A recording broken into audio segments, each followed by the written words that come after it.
આ દુનિયામાં આ પહેલા આવી ચૂંટણી થઈ જ નથી મનીષભાઈ, કે જેમાં 95 કરોડ મતદારો હોઈ શકે, જેમાં લગભગ 60-70% મત આપ્યા હોય. 10 લાખનો ચોરસમાઇલનો એરિયા છે. ભારત વૈવિધ્યવાળો છે, વિરોધાભાસ નહીં. અને આટલી ચૂંટણી થઈ, સમગ્ર નાના મોટા કોઈ જગ્યા થયા, પણ કેટલા ટકામાં? એ તો એક આપણા જીવનની વિષમતા છે કે આવું થાય. હું માનું છું વી શુડ બી પ્રાઉડ. અમે તો દૂર દયા પ્રાઉડ કરીએ છીએ. અમે ઇન્ડિયન ઓરિજિનના છીએ. અમારા દેશમાં આ પ્રકારે લોકશાહીનો એક મહાયજ્ઞ થયો છે, ઉત્સવ થયો છે. ચૂંટણી એક મનોરંજન પણ છે, જ્ઞાનવર્ધક પણ છે. હવે આપણે સુશીલજીતભાઈ, તમે કહેજો 3 વાગે આપણે પહેલા પ્રાર્થના કરવાની હોય તો બહુ સારો આઈડિયા છે તમારો. સુશીલજીતભાઈ રાજન આવી ગયા છે, અમારા સંયોજક. હા સર, છું અહીંયા છું. તો તમે જયારે આપણે પેલા પ્રાર્થના કરીએ, તમે અમારા સંયોજક છો, તમારે અમને ગાઈડ કરવાના. અમે આ ઓર્કેસ્ટ્રાના મુખ્ય ડિરેક્ટર તમે જ છો પહેલા. શ્રીજીત રાજન અમારા બહુ જ મહેનતુ સાથીદાર છે. કુસુમબેન, આ બધા તમે જુઓ ને તો આ ડોસાનું કામકાજ બધા મિત્રો સાથીઓ ચલાવે છે. તો આપણે જયારે સમય થાય તો તમે શરૂ કરજો. તમારું પૂરું મને કહેવાનું, તમારા કયા વગર હું કામ નહીં કરું. ડોસાને હંમેશા આજ્ઞા આપવી પડે કે જાઓ ડોસા, આગળ જાઓ, પછી આપણે આગળ કરશું. જય શ્રી કૃષ્ણ. સરસ મજાની એક પ્રાચીન રચના, જેનું સ્વર નિયોજન અમદાવાદ આકાશવાણીમાં જેઓ કાર્યરત છે એવા શિશિરભાઈ ભટ્ટે કરેલું છે. સાંભળીએ.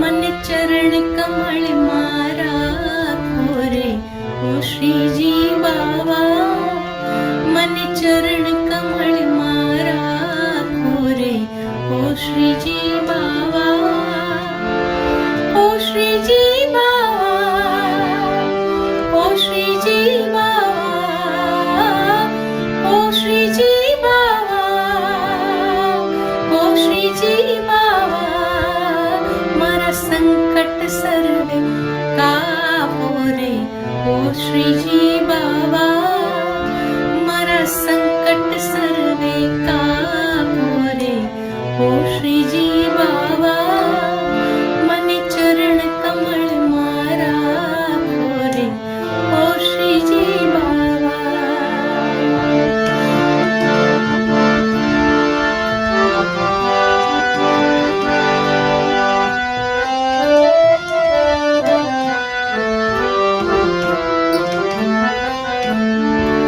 તમે જતીપુરાથી આવ્યા, વૈષ્ણવને માન પાવ્યા.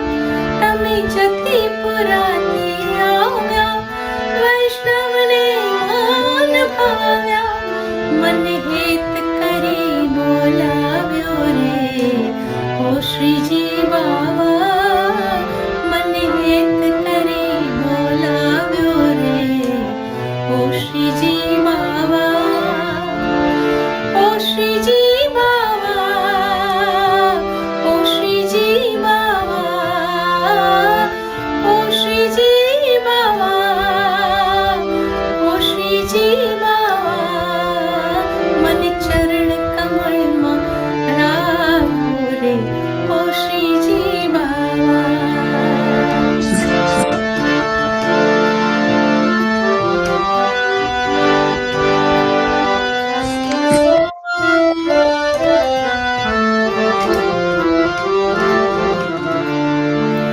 મોર પીછનો મુકટ ધારી, તારે નાકે સોહે વારી.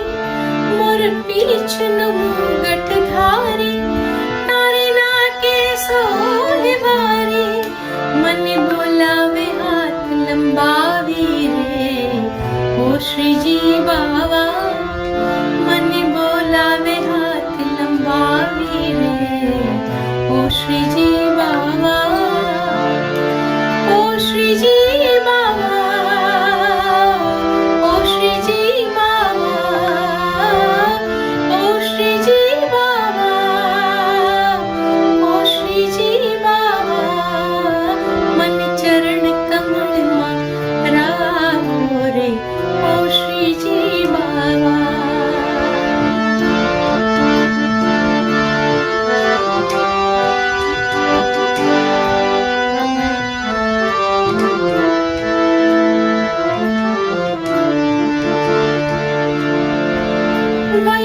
વૈષ્ણવો ભેગા થાતા શ્રીજી બાવાના ગુણ લગાતા વૈષ્ણવો ભેગા થાતા શ્રીજી બાવાના ગુણ લગાતા મને હૈયે હરખ નવ માતા રે ઓ શ્રીજી બાવા મને હૈયે હરખ નવ માતા રે ઓ શ્રીજી બાવા ઓ શ્રીજી બાવા ઓ શ્રીજી બાવા મને ચરણ કમળમાં રાખો રે ઓ શ્રીજી બાવા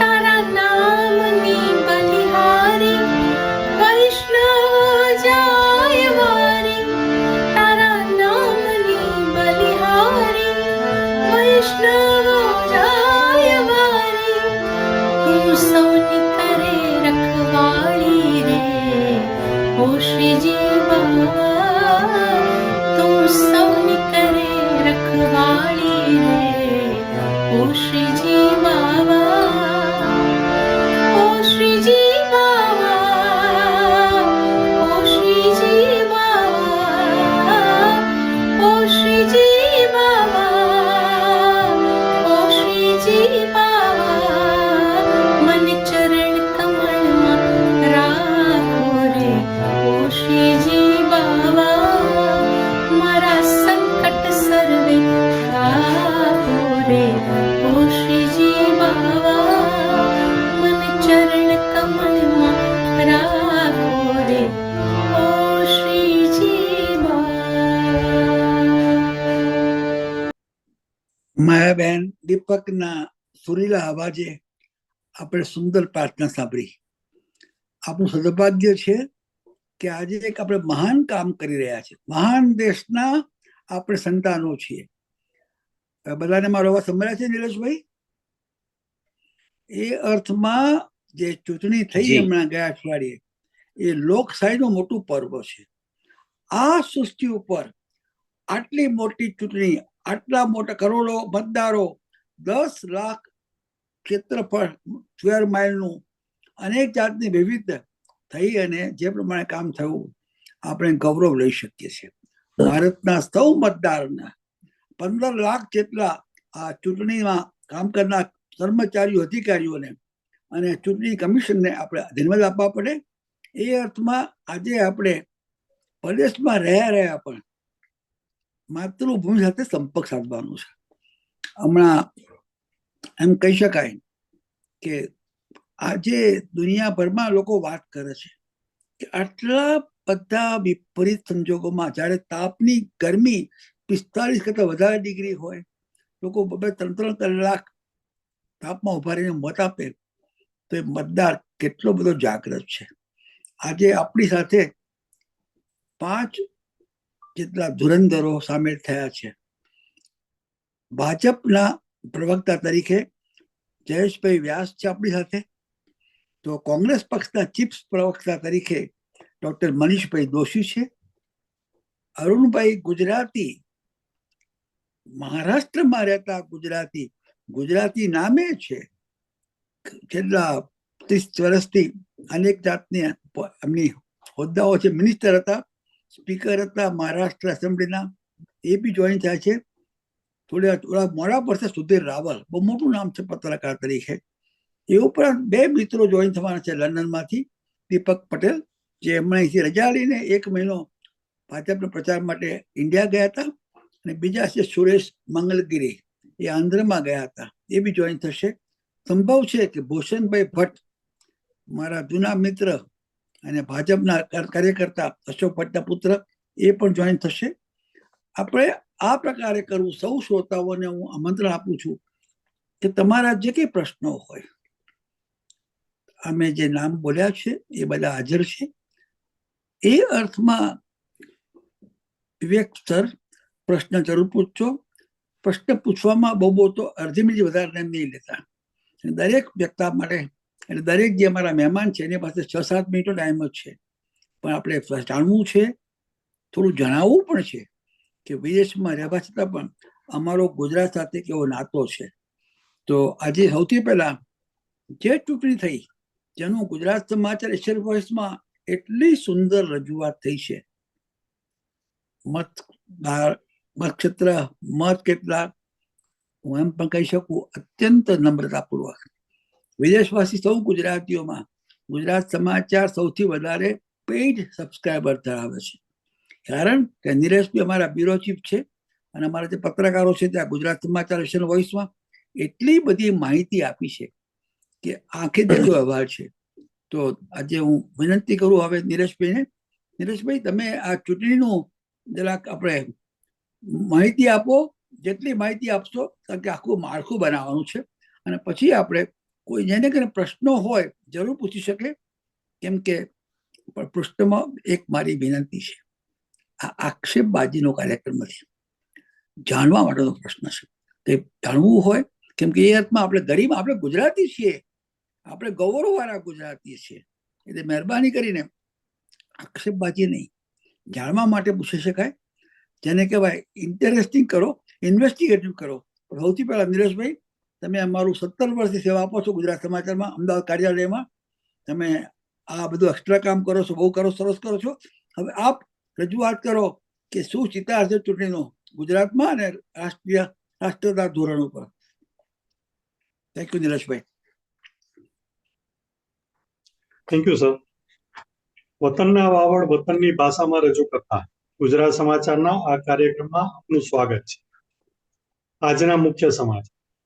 18મી લોકસભા માટે સંપન્ન થયેલી ચૂંટણીમાં મતદારોએ અદ્ભુત જનાદેશ આપ્યો છે.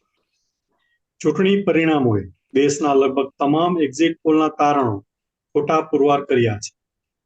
ભાજપ જીતીને પણ હાર્યા જેવી સ્થિતિમાં છે, તો કોંગ્રેસ હારીને પણ જીતનો આનંદ માણી રહી છે. 64 કરોડ મતદારોએ એનડીએને 293 બેઠકો આપીને સતત બીજી વખત સરકાર રચવાનો અવસર ભલે આપ્યો, પરંતુ ભાજપને 240 જ બેઠક આપીને એકલા હાથે સરકાર રચવા જેટલી સ્પષ્ટ બહુમતી નથી આપી. 10 વર્ષમાં પહેલી વખત આવું બન્યું છે. આ પરિણામોએ ભાજપના નેતૃત્વને સાબદા થવાનો સંકેત આપ્યો છે, તો કોંગ્રેસના નેતૃત્વમાં રચાયેલ ઇન્ડિયા ગઠબંધનમાં ચેતનાનો સંચાર કર્યો છે. કોંગ્રેસના નેતૃત્વમાં રચાયેલા ઇન્ડિયા ગઠબંધનને 234 બેઠકો મેળવી છે, જે ગત ચૂંટણી કરતા 143 બેઠક વધુ છે. જ્યારે 2019માં માત્ર 52 બેઠક પર જ સમેટાઈ ગયેલી કોંગ્રેસે આ વખતે 99 બેઠકો મેળવીને નોંધપાત્ર દેખાવ કર્યો છે. જોકે બેઠકોમાં વધારા છતાં સરકાર રચવાની સ્થિતિમાં તો તે પણ પહોંચી જ નથી. મતદારો કોઈ એક પક્ષને સ્પષ્ટ બહુમતી નથી આપતા, ત્યારે સરકારની રચનામાં પ્રાદેશિક પક્ષોની ભૂમિકા નિર્ણાયક સાબિત થતી છે. આ વખતે આવી જ કિંગ મેકરની ભૂમિકામાં છે. આંધ્રપ્રદેશની તેલુગુ દેશમ પાર્ટીના વડા ચંદ્રબાબુ નાયડુ અને બિહારના જનતા દળ યુનાઇટેડના વડા નીતિશ કુમાર. આંધ્રમાં 16 બેઠકો જીતનાર ચંદ્રબાબુ અને બિહારમાં 12 બેઠકો જીતનાર નીતિશ કુમારે નરેન્દ્ર મોદીના નેતૃત્વમાં રચાનાર સરકારને સમર્થન તો જાહેર કર્યું છે, પરંતુ આપણે સૌ જાણીએ છીએ તેમ રાજકારણમાં કંઈ ફ્રી હોતું નથી. ચંદ્રબાબુએ સમર્થનના બદલામાં લોકસભાનું અધ્યક્ષ પદ અને 5 થી 6 મંત્રાલય માંગ્યા હોવાના અહેવાલ છે, તો નીતિશ કુમારની ડિમાન્ડ નાયબ વડાપ્રધાન પદ અને 3 થી 4 મંત્રાલય હોવાનું કહેવાય છે.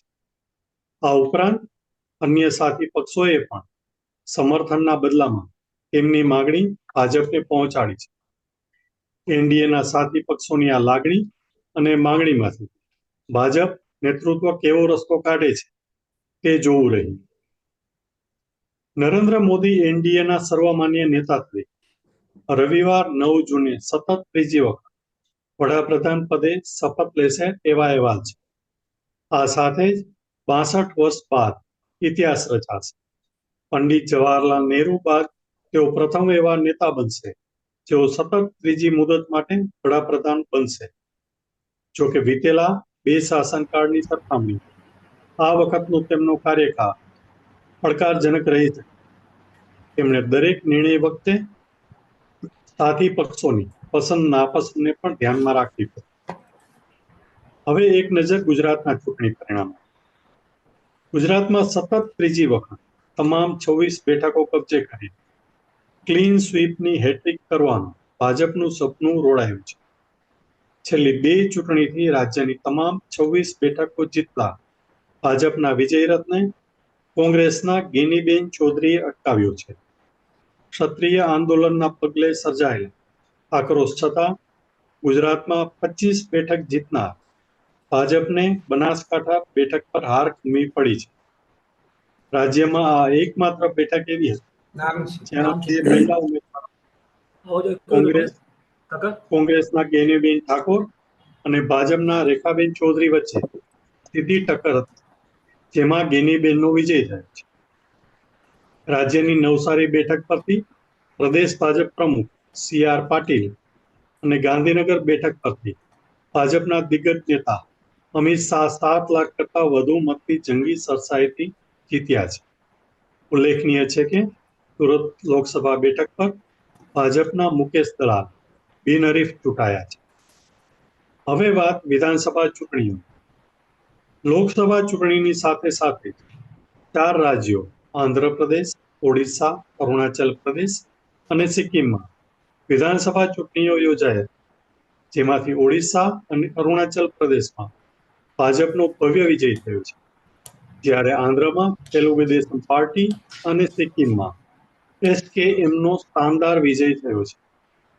આ 4 રાજ્યો સાથે ગુજરાતની 5 વિધાનસભા બેઠકો પર પેટા ચૂંટણી યોજાઈ હતી, જે તમામ બેઠકો ભાજપે કબજે કરી છે.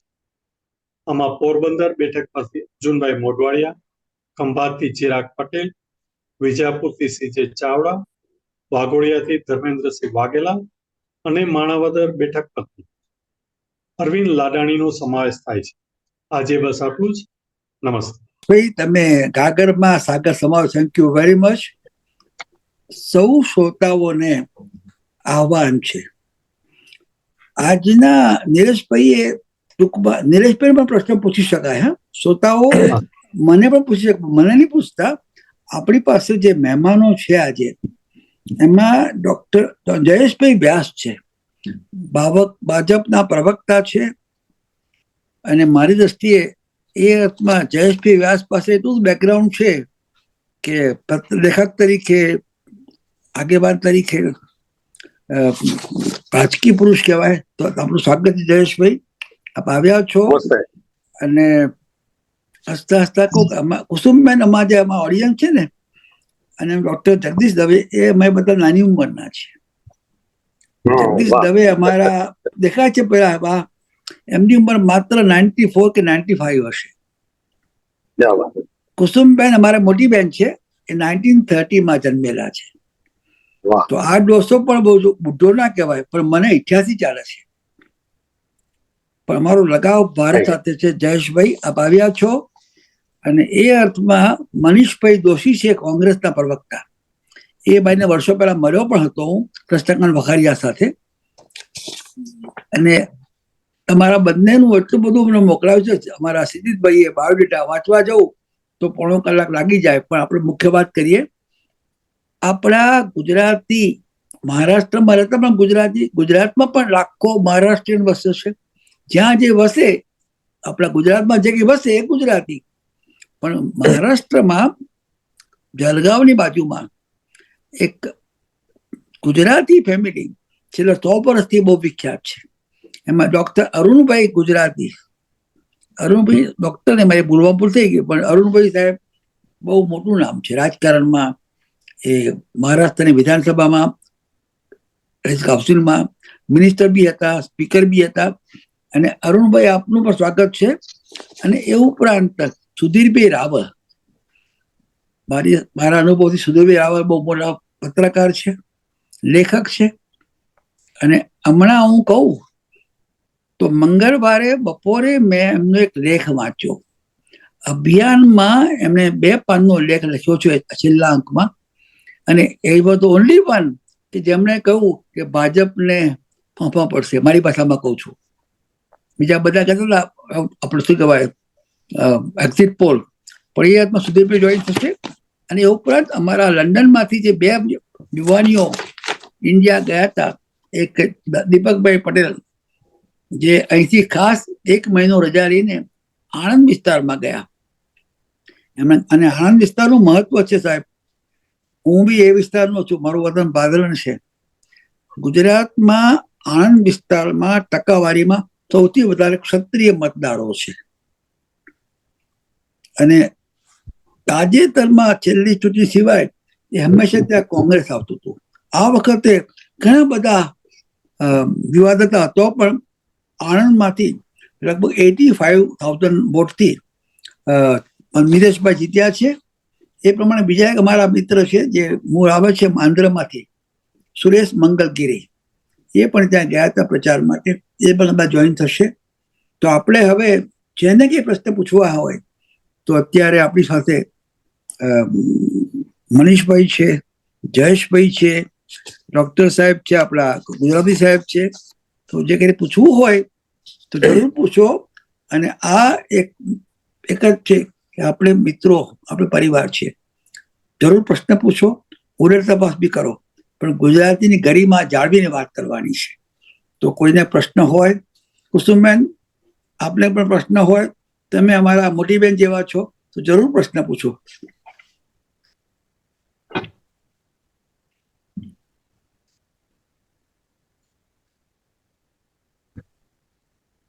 કુસુમબેન, બીજા પણ કોઈને પ્રશ્ન હોય શિરીષભાઈ તો જરૂર પૂછી શકે. જગદીશભાઈ, એટલા માટે અમે તમને વડીલોને પહેલા પૂછીએ છીએ, પણ આ ચૂંટણીમાં કયા તમારા ઓબ્ઝર્વેશન છે, નિરીક્ષણ છે, એ અર્થમાં કંઈ જાણવું વધારે હોય તો જરૂર પૂછી શકો. અત્યારે ઘણી બધી જગ્યાએ ઇલેક્શનનું વાતાવરણ ચાલે છે.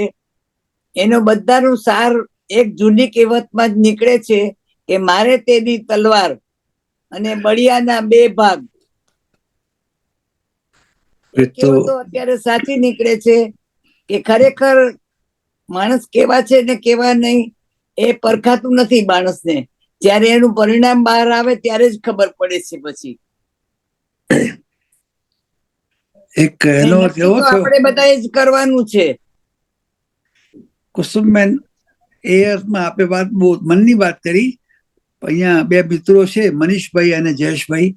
તમારે કે પૂછવું હોય તમે પૂછી શકો છો, નહીં તો આપણે બીજા બી પ્રશ્નો આપણે આગળ કરીએ. આપણે અથવા તો હું કહું કે આ અમારા કુસુમબેને પ્રશ્ન પૂછ્યો, એક તો એક અર્થ એવો કે જે એક્ઝિટ પોલમાં જે આવ્યું એ લગભગ સાચું પુરવાર ના થયું.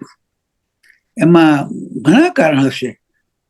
તો આપ જયેશભાઈ, આપની દ્રષ્ટિએ, અરે મનીષભાઈ આપ દેખાવ છો સ્ક્રીન ઉપર, તમારી દ્રષ્ટિએ આ રાતોરાત સોમવારે અરે મંગળવારે આવ્યું ને બુધવારે બીજું આવ્યું, એનું કારણ શું હશે ભાઈ?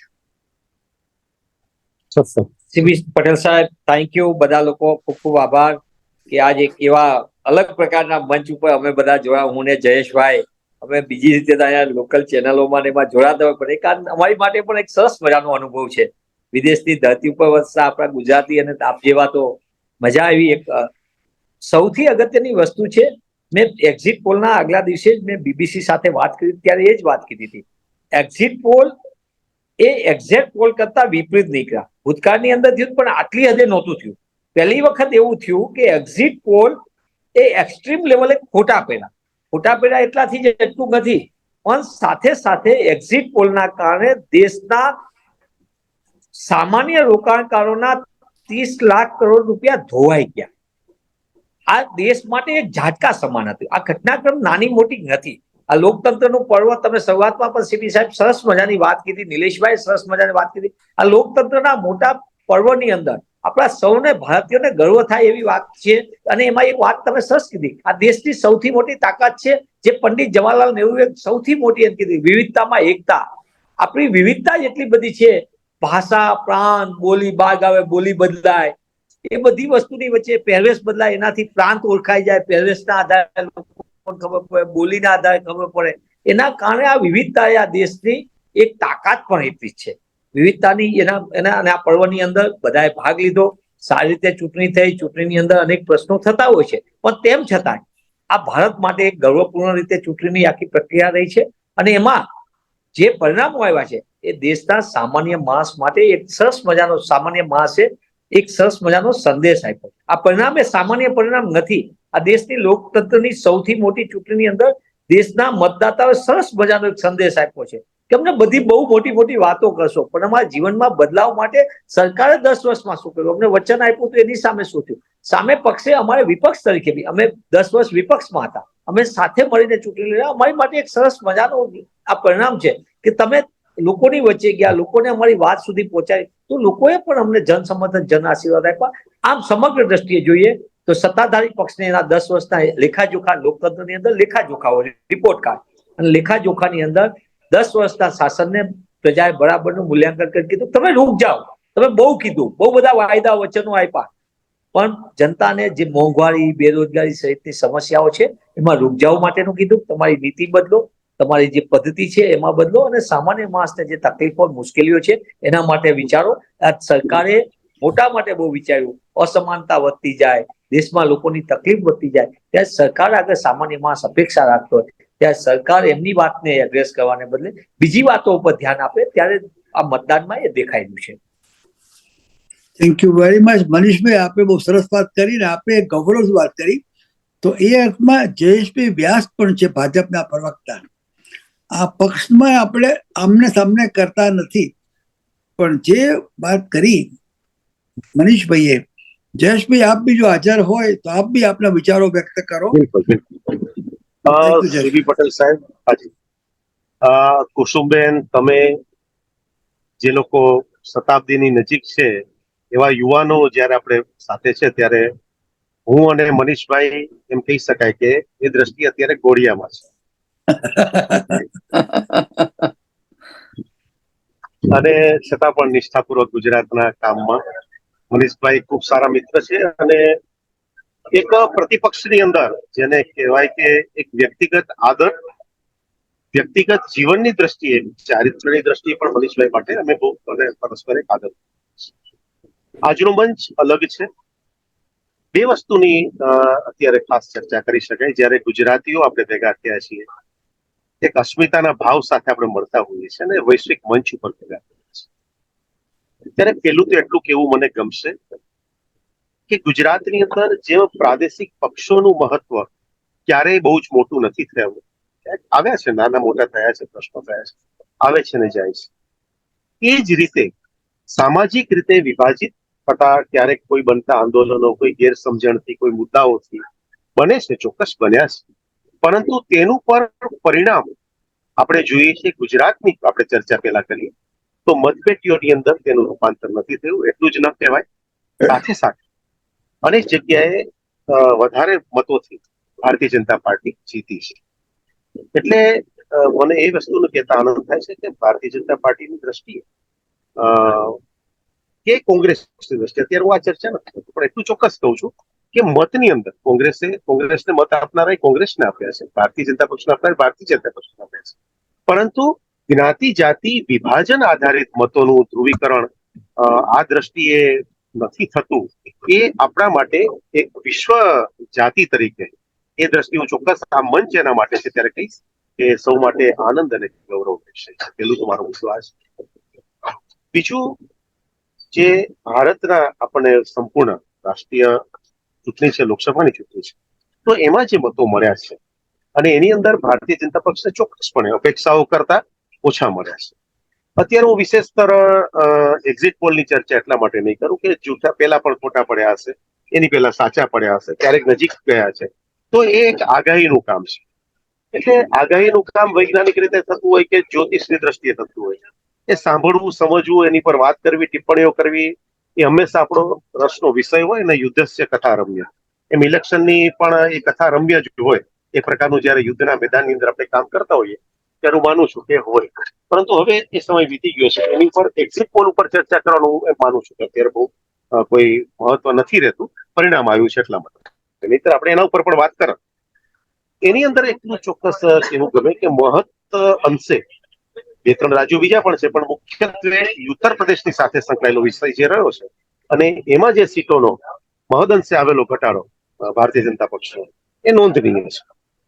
અને એની અંદર ચોક્કસપણે મતોનું ધ્રુવીકરણ બંને તરફ પોતપોતાની રીતે થવાનો પ્રયત્ન કર્યું છે. તો ભાજપના મતો ત્યાં તૂટ્યા છે. એના માટેના એના તારણો બધા અનેક છે અને એના માટે પક્ષ પણ એના માટે ભવિષ્યની અંદર એના ઉપર કામ કરશે. પરંતુ એ થયું છે. દંડને તમે અનડન ન કહી શકો. હા, આ બધી જ વાત સાથે ત્રીજી વખત માનનીય નરેન્દ્રભાઈની સત્તા, નરેન્દ્રભાઈ વડાપ્રધાન બનવા જઈ રહ્યા છે. એ સૌથી પહેલું ગુજરાતી તરીકે અને ભારતીય તરીકે બંને માટે ભારતીય જનતા પક્ષના કાર્યકર્તા તરીકે અને નાગરિક તરીકે એનો ચોક્કસપણે આનંદ છે.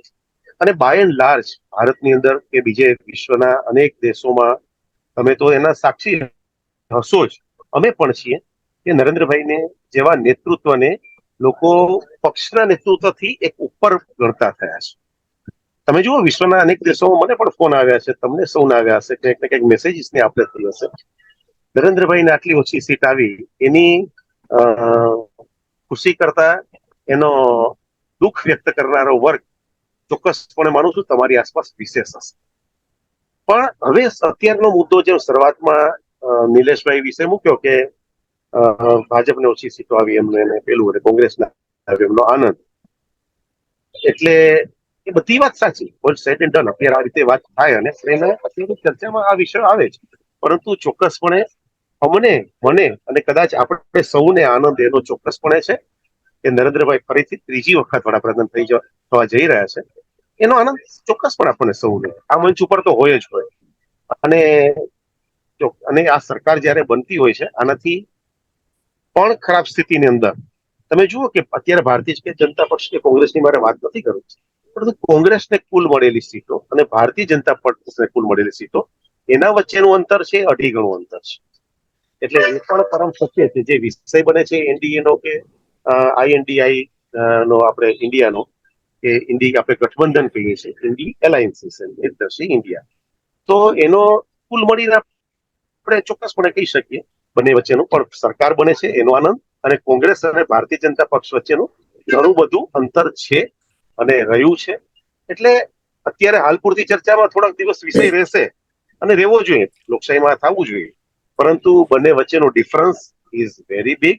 એટ ધ સેમ ટાઈમ હા, વાત એવી થાય કે તમે જયારે 400 ની વાત થતી હોય, 303 ગયા વખતે હોય અને આ વખતે આટલી થતી હોય, પણ કુલ કોંગ્રેસને કુલ વધેલી સીટો અને ભાજપની ઘટેલી સીટો, આનું પણ થવું જોઈએ. અને બંને વચ્ચેનું આજનું પણ અંતર આ પણ ચર્ચાનો વિષય હંમેશા હોય ને. આંકડાઓ આપણે સૌ જાણીએ છીએ, એટલે એવી ટેકનિકલ ડિટેલમાં પડવાનો અત્યારે મંચ નથી ને મારે બનાવવો પણ હું ઈચ્છતો પણ. જયેશભાઈ, આપે સરસ વાત કરી, પણ મને મનીષભાઈને પ્રત્યે કહેવું છે, એ પણ કોંગ્રેસના પ્રવક્તા છે, આપણા મોગેરા મહેમાન છે, તમે જરૂર વાત કરી શકો. મનીષભાઈ, મેં પહેલા બી કહ્યું, આ એક ચર્ચા વિચારણા છે. તમે જે વાત કરી ભાઈએ, જયેશભાઈએ, ભાજપની દ્રષ્ટિએ, તો આપ બી મનીષભાઈ આપણે કંઈક આગળ ઊંચી કરી હતી, આપણે કંઈક કહેવું હોય તો આપ જરૂર કહો ભાઈ. મને આનંદ એ વાતનો છે કે ગુજરાતમાંથી એક સામાન્ય પરિવારની દીકરી સંઘર્ષ કરીને બનાસની બેટી, બનાસની બેન, એ બનાસકાંઠાથી લાંબા સમય પછી એક મહિલા પ્રતિનિધિત્વ તરીકે ગુજરાતનું પ્રતિનિધિત્વ દેશની સંસદમાં કરશે. આપણે જોયું છે કે ભૂતકાળની અંદરમાં એમની જે લડાયક વૃત્તિ રહી છે, વિધાયક તરીકે એમને ધારાસભ્ય તરીકે સામાન્ય પરિવારમાંથી આવે છે. લોકોએ નોટ પણ આપી અને વોટ પણ આપ્યા. આ એક લોકતંત્રની એક પરિભાષામાં આવું એટલા માટે આ મંચ ઉપર કોંગ્રેસના જીતા એટલે નહીં, પણ તમે સમજો તમામ સંસાધનો એક બાજુ ઘોડાપુર હોય અને તમામ વચ્ચે તમામ મશીનરીઓ કામે લાગી ગઈ, સામે એક સામાન્ય પરિવારની બહેન, બનાસની બહેન તરીકે આક્રમક જનપ્રતિનિધિ તરીકે ચૂંટાય અને લોકોના આશીર્વાદ મળે નોટ અને વોટ સાથે. મને એમ લાગે લોકતંત્રની આ સૌથી મોટી છે, જે ગાંધી સદાના ગુજરાતમાંથી ચૂંટાય ને આપણે સૌને ગૌરવની વાત છે. આપણે ગુજરાત ઓળખાય ગાંધી સદાન ગુજરાત, વૈશ્વિક કક્ષાએ બી આપણે ઓળખાય ગાંધીના દેશની વાત છે આપણે, મહાત્મા ગાંધી. અને એવા સમયે જયારે લોકતંત્રની આપણે આખી વાત કરતા હોય, મને આનંદ છે કે ભારતીય રાષ્ટ્રીય કોંગ્રેસના પંજાના નિશાન ઉપર છે. 12 થી વધુ બેઠક ઉપર કોંગ્રેસે મજબૂતાઈથી લડત લડી. હા, અમને પરિણામમાં જે અપેક્ષા હતી એમાં ક્યાંક અમને 3 કે 4 સીટ નથી મળી, પણ સંપૂર્ણ દ્રષ્ટિએ જોઈએ તો એક વાત નિશ્ચિતપણે છે, હું આ મંચનો હું પણ એક નથી, હું પણ એ મર્યાદા રાખવા માંગુ છું, કારણ કે નિશ્ચિતપણે આપણા ગુજરાતી માટેનું આ બહુ મોટી તમે ચર્ચા અને આ પ્લેટફોર્મ છે. ત્યારે એટલું વિશ્વાસ સાથે કહું, આપણે સૌ સાથે મળીને એવું કંઈક કરીએ કે જેમાં ગુજરાતનું ગૌરવ વધે, આપણી ભાષાનું ગૌરવ વધે, આપણા પ્રતિનિધિઓ પણ એ દિશામાં કામ કરે. એ કોઈ પણ પક્ષના હોય, પક્ષથી ઊંચા થઈને મોંઘેરી આપણી ગુજરાતની અસ્મિતા માટે કામ કરે. અને કાંઈક ગુજરાતમાં એવું બને કે જેની ચર્ચા માટે મંચમાં સીબી સાહેબે આપણને ફરી બોલાવવો પડે કે સાલું ગુજરાતમાં કંઈક નવું થયું, ગુજરાતમાં નવી એજ્યુકેશન ઇન્સ્ટિટ્યૂટ આવી, ગુજરાતમાં નવી આધુનિક પ્રકારની એક હોસ્પિટલ આવી જે સામાન્ય માણસની સારવાર કરશે. આપણે આશા રાખીએ ગુજરાતમાં નવી ટેકનોલોજીની કંઈક શરૂઆત થઈ કે જે દેશને માર્ગદર્શન રૂપ છે. જે ગુજરાતે આપણને સહકારની પ્રવૃત્તિ આપી હોય, કુરિયન સાહેબને આપણા આટલા ભાઈ કાકા જેવા હોય, મોટા બંધ બાંધનારા આપણા એન્જિનિયરો હોય, આટલી વિશેષતા સાથેનું આપણું ગુજરાત છે ગૌરવવંતું, એની પણ વાત જો આપણા પ્રતિનિધિઓ કરી શકે, મને એમ લાગે છે કે સામાન્ય માણસના જીવન બદલાવ માટે આપણું જ પ્લેટફોર્મ કામ કરશે અને આપણે એ જ ચર્ચામાં પાછા ભેગા થઈએ. મનીષભાઈ, આપે જે વાત કરી સકારાત્મક ગમ્યું, પણ એક બીજા પણ મને 2-3 પ્રશ્નો આવેલા. આપણી સાથે મહારાષ્ટ્રમાં રહેતા ગુજરાતી પણ ભારતીય અરુણભાઈ છે, ગુજરાતી. અરુણભાઈ, જો આપ હાજર હોય તો આપને 2 કે 3 પ્રશ્નો પૂછવા માટે મને લોકોએ મેસેજ મોકલાવ્યા છે. અરુણભાઈ છે અહીંયા? અરુણભાઈ ગુજરાતી છે અહીંયા? સંજીતભાઈ અરુણભાઈ છે સર, પણ એમને કઈ ટેકનિકલ ઇશ્યુઝ ફેસ કરી રહ્યા છે. કઈ વાંધો નહીં. આપણે દીપક પટેલ છે અહીંયા? દીપક ઓડિયન્સ, દીપક જયેશભાઈ ફિંગર રેસ કરી રહ્યા છે, પ્લીઝ. દીપકભાઈ સાબરભાઈ, દીપકભાઈ અમારા દીપકભાઈ ક્યાં ગયા? દીપકભાઈ, દીપકભાઈ વેલકમ છો. તમે અમારા યુવક મંડળના બહુ એક્ટિવ છો. અહીંયા યુકેમાં જે બીજેપી ફ્રેન્ડ્સ ઓફ ઓવરસીઝ છે એના એવો વર્કર છે એક્ટિવ. તમે આણંદ વિસ્તારમાં મેનલી 1 મહિના માટે પ્રચાર માટે ગયા હતા, અને અમારે જાણવું છે, તમારું વતન દસક્રોશીમાં કહેવાય, અમદાવાદની બાજુમાં. તો આણંદનું એટલા માટે મહત્વ છે, હું પણ એ વિસ્તારનો છું. ગુજરાતમાં બધી જે 26 જે કહેવાય બેઠકો, સૌથી વધારે પ્રમાણમાં ક્ષત્રિયનું પ્રમાણ આણંદમાં છે. અને હિસ્ટોરિકલી તાજેતરની 2 ચૂંટણી સિવાય ત્યાં કોઈ બીજા કોઈ આવતા જ નથી. આ વખતે પટેલ છૂટ્યા બીજી વાર, તો એના કારણ કયા? અને તમે જરા અમને વર્ણન કરો કે તમે અહીંથી ગયા હતા, શું કામ કર્યું, કેવી રીતે કર્યું. લેટ પીપલ નો કે દીપકભાઈ કેમ ઇન્ડિયા ગયા હતા.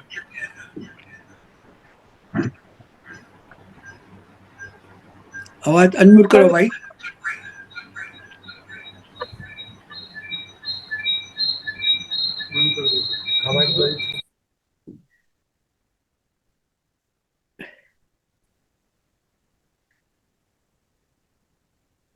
કઈ બધું નહીં, હજુ તો તું થઈ હવે આવે છે?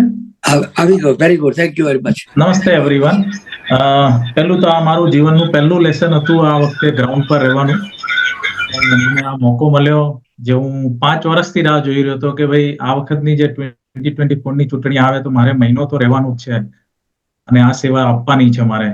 જે આપણે જે રીતના અહીંયા વિદેશમાં રહીને જે ઇન્ડિયાનું જે લેવલ જોયું, આપણે ભારતનું જે રીતના આપણી સાથે વાતચીત થઈ રહી છે, કોઈ બી સારા એવા પોલિટિકલ પ્રોગ્રામમાં જઈએ કે જે રીતના પહેલા આપણને જોતા હતા અને અત્યારની દ્રષ્ટિએ જે રીતના જોવે છે આપણને, એ જોઈને બહુ આમ આનંદ થતો હતો કે આપણું ક્યાં એક ઇન્ડિયાનું લેવલ પહોંચી ગયું છે હવે. એટલે વધારે ઈચ્છા થઈ કે ના ભલે હું ક્યાંય મારી હોલિડેઝ ક્યાંય નહીં જવું આ વખતે, મહિનો ભારતમાં રહીને મારે ગુજરાત, આણંદ, નડિયાદ, ગાંધીનગર, ઘણી બધી જગ્યાએ મને આ વખતે મોકો મળ્યો છે જવાનો અને પ્રચાર કરવાનો. ડોર ટુ ડોર પ્રચાર બી કર્યો છે. ઘણી બધી રેલીઓ અમે આપણી NRI ફોર મોદી કરીને કાર રેલી આપણે અમદાવાદ રિવરફ્રન્ટથી સુરત એવા અમે 11 કોન્સ્ટિટ્યુઅન્સને કવર કરીને આપણે એક રેલી સવારના 8 વાગે રાતના 1:30 વાગ્યા સુધી રેલી હતી.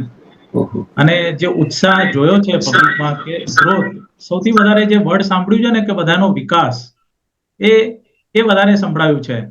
કે નરેન્દ્રભાઈ મોદીએ જે રીતના નાનાથી નાના પરિવારને પહોંચીને એમને જે વિકાસ કર્યો હતો અને એમના પ્રત્યેની લાગણીથી આમ અલગ જ મને બી ગ્રાઉન્ડ લેવલે વધારે જ ઉમંગ રહેતો હતો કે ભાઈ ચલો કંઈક મારી આ ટ્રીપ મને પડી છે કે આપણે કંઈક સારું કરી રહી છે પાર્ટી અને એના માટે આ ટાઈમ આપણે યોગદાન આપી રહ્યા છે, વ્યર્થ નથી કે ભાઈ આપણે સદુપયોગ એનો સારો ઉપયોગ કર્યો છે એમ કે કોઈ વેસ્ટ નથી થયો મારો, એ જોઈને આનંદ થયો. પછી મને અયોધ્યાજી જવાનો એક મને મોકો મળ્યો. હું ઇન્દોર પણ જઈ આવ્યો વિધિન ધેટ ટાઈમ, લખનઉ જઈ આવ્યો. સો આ બધું જોઈને ક્યાંક ને ક્યાંક મને એક જે પ્રત્યે જેટલા મળ્યા આપણે ત્યાંના લોકલ ને એટલું સાંભળ્યું કે ભાઈ વિકાસ વિકાસ વિકાસ જ હતો બધે. પણ આ જે મેન્ડેટ આવ્યો છે એનાથી થોડું ક્યાંક જેમ જયેશભાઈએ કીધું એમ કે ભાઈ કે આનું અનુમાન શું હતા ને શું આવ્યું છે એ અમે ફાઇન્ડ આઉટ કરશું કે ભાઈ ગ્રાઉન્ડ લેવલે જઈને આની શું ક્યાં અમે રોંગ થયા એ અમે ફાઇન્ડ આઉટ કરશું. પાર્ટી ફાઇન્ડ આઉટ કરશે બધા ઘરોમાં ફરીને કે શું છે ભાઈ પ્રત્યેક ક્યાં અમે રોંગ થયા એ ફાઇન્ડ આઉટ કરશું આપણે. દીપકભાઈ થેન્ક યુ વેરી મચ. તમે બહુ પ્રામાણિકપણે પણ લુક ગયા એ જ મહત્વનું છે. લોકશાહીના યજ્ઞમાં સામેલ થવા ગયા. તમારી પત્ની પાયલબેન અને બંને સંતાનોએ મંજૂરી આપી. અહીંયા આપણી આ મિટિંગમાં સુરેશભાઈ આવ્યા છે, મંગલગીરી આવ્યા છે ભાઈ. એમને એકચ્યુઅલી એક અર્જન્ટ મીટિંગ આવી ગઈ છે, તો એને અંગ્રેજીમાં બોલી શકે, હિન્દીમાં બોલી શકે આવવું હોય. ના પણ દાદા એ જોઈન નહીં થઈ શક્યા સુરેશ. કઈ વાંધો નહીં. સર સુધીરભાઈ આવેલા છે, સુધીરભાઈ જોઈન થયા છે. આપો બોલાવો ભાઈ. સુજીતભાઈ. હા બોલો બોલો સુધીરભાઈ તમે આવ્યા, અમને બહુ ગમ્યું. તમે કેટલા બિઝી છો મિત્રો. આ સુધીરભાઈ રાવલ છે, મારા વર્ષોથી મિત્ર છે. એમણે એક એમનું પુસ્તક આપણે બહાર પાડ્યું હતું લંડનથી, લવ ગુજરાત કરીને. નરેન્દ્રભાઈ મોદી એનું વિમોચન કર્યું હતું 2011માં. સુધીરભાઈ આપે ઘણું કર્યું છે તમારા માટે. મેં ખાસ જોયું મંગળવારે બપોરે મેં અભિયાનના તમારા 2 પાનનો લેખ જોયો. ઓકે. મંગળવારે સવારે બધા કહેતા હતા કે ભાજપ આમ ને ભાજપ આમ ને, પણ you are the only one. તમે એક એમ કહી શકો ભાજપના બી આપ મિત્ર છો, કાર્યકર્તા હતા અને હજુ પણ છો, એમ માનું છું. તો પણ તમે જે કહ્યું હતું કે 65 બેઠક ઓછી આવશે એ લગભગ સાચું થયું. I want to know it કે તમે બધા કરતા જુદા પડ્યા એના કારણો કયા છે સુધીરભાઈ? સૌ પ્રથમ તો આપણે આ જે મીટિંગની અંદર આમંત્રણ આપ્યું, આવું કર્યો છો આયોજન, તમે તો વર્ષોથી આ રીતનું ગુજરાતની ચિંતા દુનિયાના ચૂંટે લંડનમાં બેઠા બેઠા કરો છો અને આવી ગોષ્ઠી હોય તો કહેવું પડે. આપે અને જે લવ ગુજરાત માટે તમે મને તક આપી હતી, મને કર્યાનો એક સંતોષ હતો, એ પણ એક યાદગાર ક્ષણો છે. તમારી વાત સાચી છે. નરેન્દ્રભાઈ સાથે કેટલાક વર્ષો મેં પણ બહુ નિકટતાથી કામ કર્યું છે અને એ બાબત છે. અત્યારે હું ફ્રીલાન્સ તરીકે જર્નાલિસ્ટ છું. હવે આપે જે કીધું એટલે જેમ વડાપ્રધાન તરીકે ગુજરાતી હોય નરેન્દ્રભાઈ એટલે આપણી લાગણી, પ્રેમ, આદર વિશેષ હોય એ સ્વાભાવિક છે. એ મારા સહિત અહીંયા જેટલા ઉપરથી બધાને લાગુ પડે. પણ જેમ કોઈને કોઈ વિચારધારાને કોઈ લગેલો રાષ્ટ્રપતિ પણ જયારે ચૂંટણીનો મત દેવા જતા છે તો કોઈને મત દેવા જતા છે, પણ એની ખુરશી પર બેઠા હોય ત્યારે રૂલ ઓફ લો અને બંધારણ પ્રમાણે જ વર્તતા હોય. આપણા ચીફ જસ્ટિસ હોય કે ગમે ન્યાયાધીશ હોય, એને તે લાગણી કોઈ પણ પક્ષ પ્રત્યે હોય, પણ એ જયારે નિર્ણયો લેતા હશે ત્યારે એની રીતના રૂલ ઓફ લો ને અધીન કરતા હોય છે. તો એક પત્રકારને પણ આ બાબત લાગુ પડે છે. એક પત્રકારત્વ પણ જયારે પત્રકારિતાની રીતે આ બધાનું મૂલ્યાંકન કરતો હોય ત્યારે એનો પર્સનલ વ્યક્તિગત આદર કે પ્રેમ ગમે તેની સાથે ગમે તેવો હોય, પણ એના નિર્ણયો, નીતિ રીતિ એના ઉપર એનું મૂલ્યાંકન હોવું જોઈએ. મેં જે અભિયાનમાં લેખ લખ્યો અને અગાઉ બીજામાં બી લખ્યા, એમાં ઘણી વખત અમારા વિશે એવી પણ છાપ થતી હોય છે કે આ એન્ટી મોદી છે, કોંગ્રેસી છે અથવા તો મોદી ભક્ત છે, બંને પક્ષે આવું બધું ચાલ્યા કરતું હોય. પણ આવું થાય ત્યારે પણ સંતોષ થાય કે સારું છે કે કોઈ એક જ પક્ષની કંઠી નથી બાંધતો, તો એ પત્રકારત્વ માટે સારું પ્રમાણપત્ર છે. જ્યાં સુધી આ જનાદેશનો સવાલ છે, મેં અભિયાનમાં લખ્યું ત્યારે પણ હું પણ 1 થી વધારે રાજ્યોમાં ફર્યો છું. ગુજરાતમાં નથી, કારણ કે હું આઈટીવી નેટવર્કમાં કન્સલ્ટિંગ એડિટર છું. એટલે બીજા રાજ્યોમાં મેં વાસ્તવિક જમીન પરની પરિસ્થિતિ જોઈ છે. આપણે ત્યાં મોટા ભાગે એવું થાય છે, સીબી પટેલ રહેતા, કે રાષ્ટ્રીય ટીવી ચેનલો જે છે એટલી બધી એક તરફી છે કે આમ જનતા જે છે ને એને સાચા સમાચાર સિક્કાની બીજી બાજુ જાણવા જ નથી મળતી. બીજું, નરેન્દ્રભાઈ એને ભારતીય જનતા પક્ષની પહેલેથી ડીએનએ માં પ્રચાર ઉપર ખૂબ જો છે. એટલે તમે ગધેડાને બકરું બનાવી દેવાનું હોય તો એનું પ્રચાર તંત્ર એટલું જબરદસ્ત છે કે સામાન્ય લોકો એમ જ સમજે કે આ ગધેડું નથી, આ બકરું છે. આ એની એક ખૂબી છે, એની એક પ્રથા છે, એની એક સ્ટાઇલ છે. એનીવે, એટલે આપના પ્રશ્નો પર કે મેં કેવી રીતના જુદું રહ્યું, એટલે અમારે નિર્લેપ રહેવું પડે. કોઈ પ્રવાહમાં કોંગ્રેસનો પ્રચાર હોય કે ભારતીય જનતા પક્ષનો પ્રચાર, પણ નિર્લેપ રહીને, અલિપ્ત રહીને એસેસમેન્ટ કરવું જોઈએ. જનાદેશનો જ્યાં સુધી સવાલ છે, એટલે મારા માટે આંચકાજનક નથી. મેં જે તમે કીધું પ્રમાણે અપેક્ષિત હતો એ જ પ્રમાણે આવે છે, અને કદાચ બહુ એકદમ સચોટ આવ્યો. ને આપના જેવા મને ઘણા બધાના કોમ્પ્લિમેન્ટ આવ્યા, અને બહુ મોટા મોટા આપની જેવા લોકોના આવ્યા. અને એમાં મારે વિગતોમાં નથી જવું, પણ એવી કક્ષાના લોકો આવ્યા કે જે ખૂબ આદરપૂર્વક એમણે એપ્રિશિએટ કર્યું. મને એવું લાગે છે કે આ વખતનો જે જનાદેશ છે, જ્યારે કોંગ્રેસનો મેનિફેસ્ટો બહાર પડ્યો ત્યારે મેં એવું જબરજસ્ત એના વખાણ કર્યા હતા કે આ લોકશાહીને કેન્દ્રમાં રાખીને કોંગ્રેસનો આ જબરજસ્ત મેનિફેસ્ટો છે. તો ભારતીય જનતા પક્ષ અને નરેન્દ્રભાઈના ભક્તો હોય કે જે હોય, એ લોકોને નહોતું ગમ્યું એવા પણ મને ફીડબેક મળ્યા હતા. પણ એ ખરેખર સાચો હતો નહીં, મને લાગ્યું, એટલે મારે લખવું જોઈએ. મારી જાતને છેતર્યા વગર લખવું જોઈએ. ભારતીય જનતા પક્ષને જેમ મેં નરેન્દ્રભાઈ વિશે આપ જાણો છો 3-4 થી વધારે ચોપડીઓ લખી છે, તે એમની ટીકા પણ કરું તો હું એટલા જ નિર્લેપ ભાવે કરું. નરેન્દ્રભાઈ સામે બેઠા હોય તો હું મને એવું લાગે મારો ટ્રેક રેકોર્ડ એવો રહ્યો છે કે આ યોગ્ય વાત નથી, હું એવું જ કહું. એટલે હવે હું વિષય પર આવું. આ વખત તમે જયારે વિચાર કરો કે નરેન્દ્રભાઈને વડાપ્રધાન આપણે જે જનતા ભારતની પ્રજાએ આપ્યા, ત્યારે શું 2014 ની અંદર કોંગ્રેસની સામે એન્ટી ઇન્કમ્બન્સીનું વિરોધનું વાતાવરણ હતું, ને નરેન્દ્રભાઈ 2 બાબત ઉપર લોકો એને વડાપ્રધાન બનાવ્યા. એક તો ડેવલપમેન્ટ એજન્ડા અને ગુડ ગવર્નન્સ એજન્ડા. આ 2 ની અંદર ભારત દેશે એમને ખોબલે એને મત આપીને જીતાડ્યા. અને એમાં પછી 2019 ની અંદર એક રાષ્ટ્રવાદનું મોજું આવ્યું. દાખલા કે પુલવામાનું થયું ત્યારે એક આખું અચાનક એવું થયું, અને એના કારણે એમને જબરજસ્ત સમર્થન મળ્યું.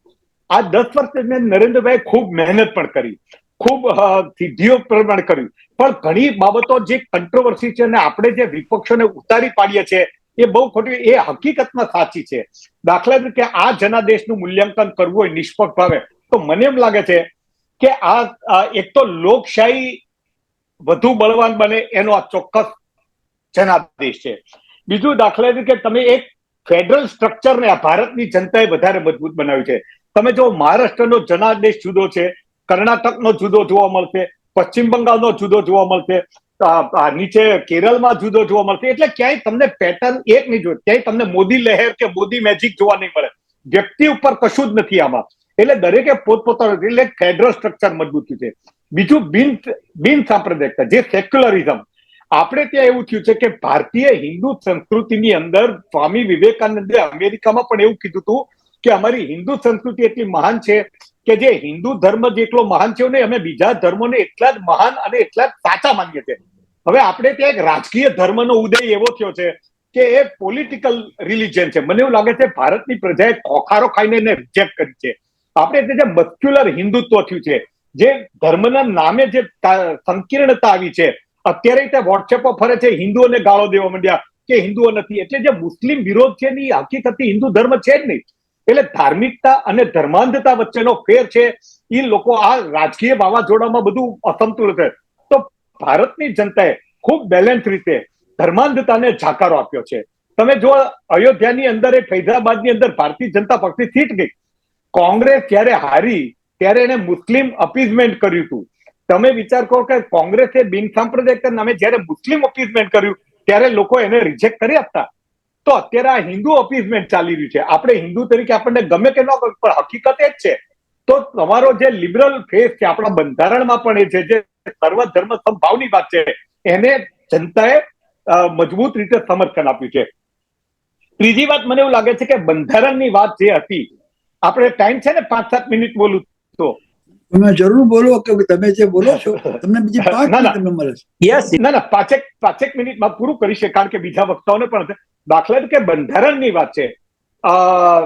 સીબી પટેલજી, બંધારણની અંદર આપણે ત્યાં લોકો ઊંડાણમાં ઉતર્યા નથી, પણ મારી પાસે સિરીઝ ઓફ એક્શનના પ્લાન છે કે જે કોન્સ્ટિટ્યુશનલ થી વિપરીત હોય એવા ઘણા બધા કારણો મેજોરિટેરિયન ઉપર નરેન્દ્રભાઈની સરકારે કર્યા છે, જેની સામે પડકાર ઉભો થવો જ જોઈતો. તો હું રાહુલ ગાંધીને કે વિપક્ષને એ રીતે બિરદાવું છું કે આટલી સત્તા, સંસાધનો, અનૈતિક રાજકારણ ને તમામ પડકારોની વચ્ચે પણ એ મજબૂત રીતે ઉભા રહ્યા. એટલે બંધારણની જે રક્ષા થવી જોઈતી હતી એ રક્ષા થઈ. તમે જો 150 સાંસદોને એક સાથે તમે કલમના એક ગોદે સ્પીકરના ઓલા ઈશારાથી બધાને બહાર કાઢી મૂક્યું, it is not a democracy. તમે ચીફ મિનિસ્ટરને જેલમાં મોકલી દો, it is not a democracy. તો ભારતીય જનતા પક્ષના કેટલાય નેતાઓ પણ આ વસ્તુનું સમર્થન માને છે. ઓછું મતદાન થયું એમાં પણ રિફ્લેક્ટ થયું છે. એટલે આપણા દેશમાં કેવું છે, છેલ્લે નરેન્દ્રભાઈનું પોતાનું વડાપ્રધાન પરિષદ, દાખલા કે મોદી સરકાર, મોદી ગેરંટી, મોદી, એ પણ લોકોને વ્યક્તિત્વ કેન્દ્રિત છે એ નથી પસંદ આવ્યું. એટલે નરેન્દ્રભાઈ કે નરેન્દ્રભાઈના ચાહકોને કે ગમે કે ન ગમે, પરિસ્થિતિ આ જ થઈ છે. અત્યારે એનડીએની સરકાર હવે બોલાય છે, મોદી સરકાર નહીં બોલાય. અત્યારે મારી દ્રષ્ટિએ તો રાષ્ટ્રીય સ્વયંસેવક સંઘે તો પૂરું થઈ ગયું કહેવાય, ભારતીય જનતા પક્ષે પૂરો થઈ ગયો કહેવાય. અત્યારે એ પરિસ્થિતિ થઈ છે, પણ એ લોકો નહીં બોલી શકે. એટલે રાજનીતિની દ્રષ્ટિએ મને એમ લાગે છે કે યોગ્ય નહોતું તો, અને એ જનતાએ એનો સુધારો કર્યો છે. હા, જનતાએ હજી કોંગ્રેસને બેસાડી નથી, કારણ કે કોંગ્રેસને એમ થયું છે કે ના, હજી એમને થોડી વારની જરૂર છે. હજી એક સમર્થન તરીકે નરેન્દ્રભાઈને એમણે ચેતવણી જ આપી છે કે તમે જે દિશામાં જાઓ છો એમાં તમે થોડા કાબુમાં રહ્યો, તમારી જે નિરંકુશતા છે એના ઉપર કાબુ રાખો. આવો એક જનાદેશ થયો કહેવાય. એટલે એક વાત છે, આપણે ત્યાં અનૈતિક પક્ષપલટાઓ ખૂબ થયા, સરકારો તોડી નાખવામાં આવી. પક્ષપલટાઓને ચાણક્ય તરીકે અથવા તો એકદમ સારામાં સારી રીતે બિરદાવે. અને આપણે ત્યાં ટીવી, રાષ્ટ્રીય ચેનલની ટીવી મીડિયાઓ માત્ર મીડિયાનું કર્તવ્ય ભૂલ્યા છે એવું નથી, એને બિઝનેસની અંદર કાળો કેર વર્તાવ્યો છે. અને એને જે રીતે બેફામ સત્તા પક્ષને પ્રશ્નો પૂછવાની બદલે 10 વર્ષમાં જે ધોરણ જોવા મળ્યું, એને આખા લોકશાહીનું નહીં, ભારત દેશનું નુકસાન કર્યું છે. હું મીડિયાનો છું, પણ હું મીડિયાના લોકો તરીકે જ આ વસ્તુ કબૂલતા મને શરમ આવે છે. અને એની અંદર જે અધપતન થયું છે એને લોકોએ બ્રેક મારી છે. તમે જોવો, મીડિયાનો એટલો જબરજસ્ત પ્રચાર હોવા છતાં લોકો કોંગ્રેસની સભામાં જે ઉમટતા હતા એ એટલા માટે કે એને પાસે બીજા વિકલ્પો નહોતા સાચું સમજવા. એના માટે ત્યાં સ્વયંભૂ બેદની હતી. ત્યારે ભારતીય જનતા પક્ષની રેલીઓમાં બધું મેનેજ કરવું પડતું હતું. આ બધી રિયાલિટી છે. હવે ટૂંકમાં કરું, મુદ્દાની વાત પકડી હતી કોંગ્રેસે ને એને, મોંઘવારી, બેરોજગારી, એ બધા મુદ્દાને લોકો, કારણ કે આજે આપણે ભલે ગમે એવી અમીર ગરીબ ને ગુલાબી વાતો કરીએ ને G20 વાત કરીએ, આ દેશની અંદર બે ભારત છે, એ વાસ્તવિકતા છે. આજે તે 44% લોકો હજી એને ખાવાનું ક્યારે રાત્રે નથી ખબર. અને આપણે જે અર્બન રૂરલ ડિવાઈડ છે એ એટલી બધી ખાય છે કે શહેરીજનોને તો તમે આ વાત કહો તો સમજાશે નહીં. એને તો એને ઈ છે ને કંઠી બાંધીને ફરતા હોય છે. તમે ગરીબોની વાત કરો તો એ લોકોને અહેસાસ, કારણ કે એને ખબર નથી ગરીબી શું છે, ભૂખમરો કેટલો છે. તો એ આપણું આખું જોવામાં નહીં આવે. આપણે વિશ્વગુરુ બનવાની ઘેલચામાં આપણે એ લોકોને દારૂણ અવસ્થામાં જોઈ નથી શકતા. તો આ બધી રાષ્ટ્ર નીતિની ભૂલો છે. તો મને આ એવી રીતે લાગ્યું છે કે સંતુલન માટે તે પ્રજાએ એક ચેતવણી આપી છે. અને બીજું, વડાપ્રધાનની સ્ટેટમેન્ટ તરીકે આપણે લોકો જોયા છે, એમને દુનિયાની અંદર દુનિયાના નેતાઓ એને એ આપણે જોયા છે, ત્યારે આપણી છાતી ગજગજ ભૂલી છે. અને એ વડાપ્રધાન, જયારે તમે મચ્છી, મટન, મંગલસૂત્ર, ભેંસ ચોરી જશે મેનિફેસ્ટોમાં ન હોય એ વાત કરે, મંદિર, મસ્જિદ, મુસલમાન, એક સૌથી વધુ દુઃખ તો નરેન્દ્રભાઈના ભક્તોને થવું જોઈએ. આજે મને જો નરેન્દ્રભાઈ પ્રત્યે લાગણી હોય તો સૌથી વધારે દુઃખ મને થાય. દાખલા તરીકે ક્રોધ આવે છે કે આ વડાપ્રધાનની ગરિમાને છાજે એવું તમે નથી બોલી રહ્યા. તો પ્રજાએ આ રીતે વસ્તુ એ બાબતમાં એમના ઉપર મર્યાદા મૂકી છે. આ બધી સીબી પટેલજી એવું છે કે આ આપણને ગમે ન એવી વાત હોવા છતાં સ્વીકારવી પડશે. અને એ જ નરેન્દ્રભાઈના, એ જ ભાજપના, એ જ ભારત દેશના લાભમાં હશે. સારું થયું છે કે લોકશાહીની અંદર આવો જનાદેશ આવ્યો.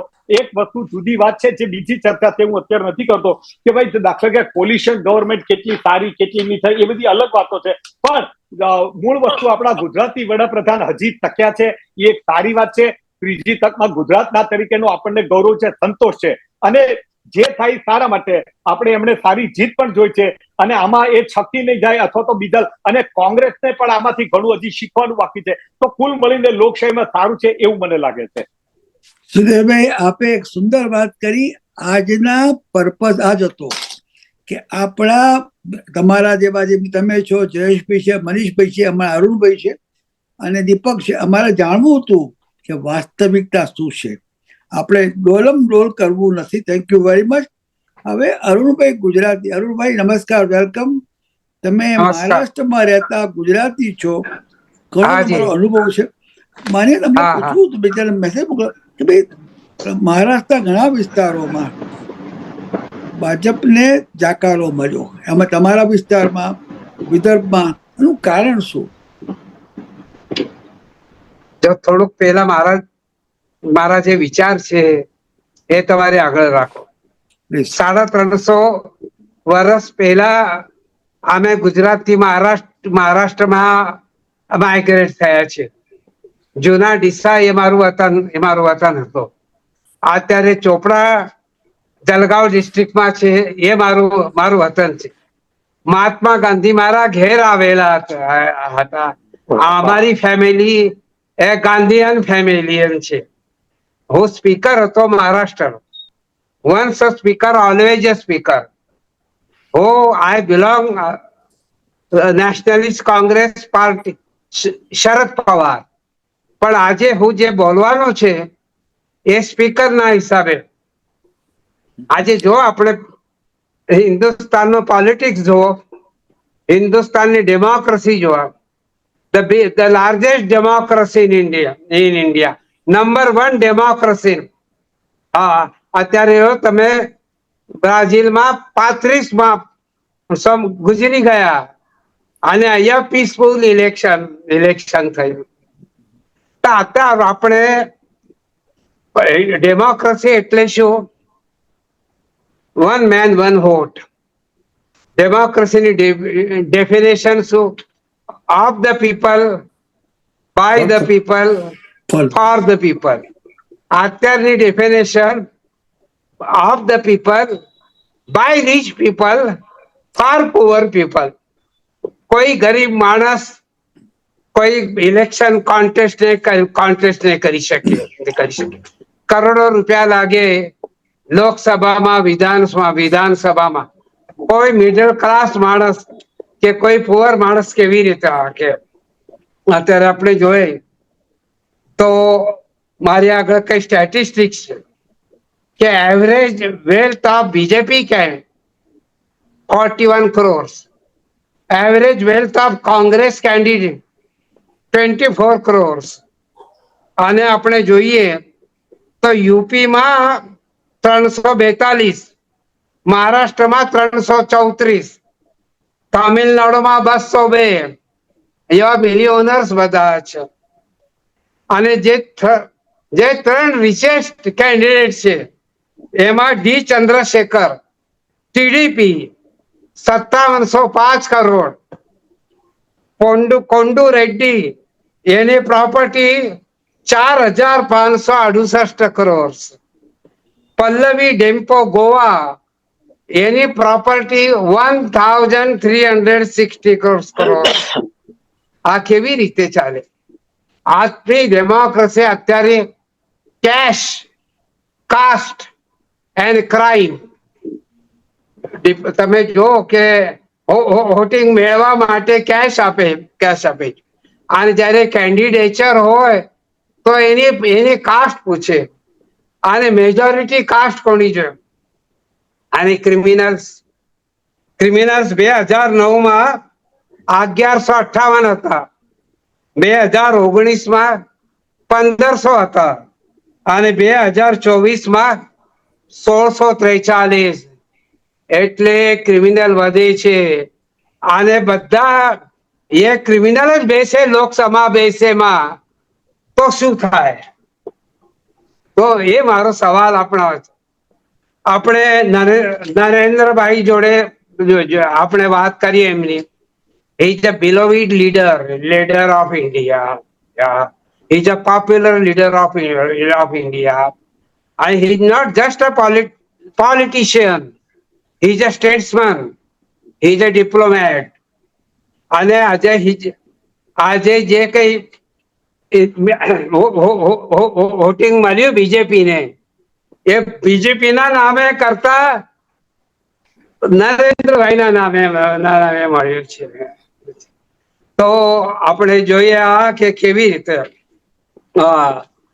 આપણે જોઈએ કે આપણા ત્યાં કમ્પલસરી વોટિંગ નથી.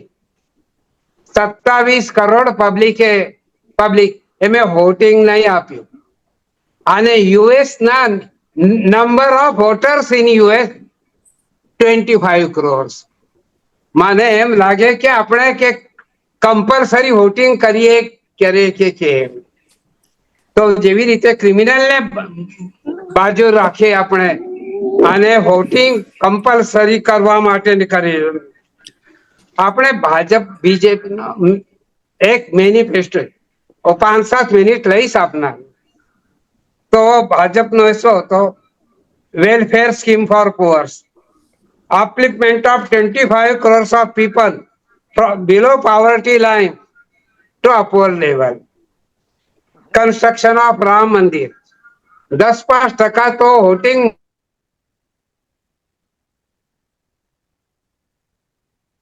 બંધ થઈ ગયું ભાઈ, શું કરે?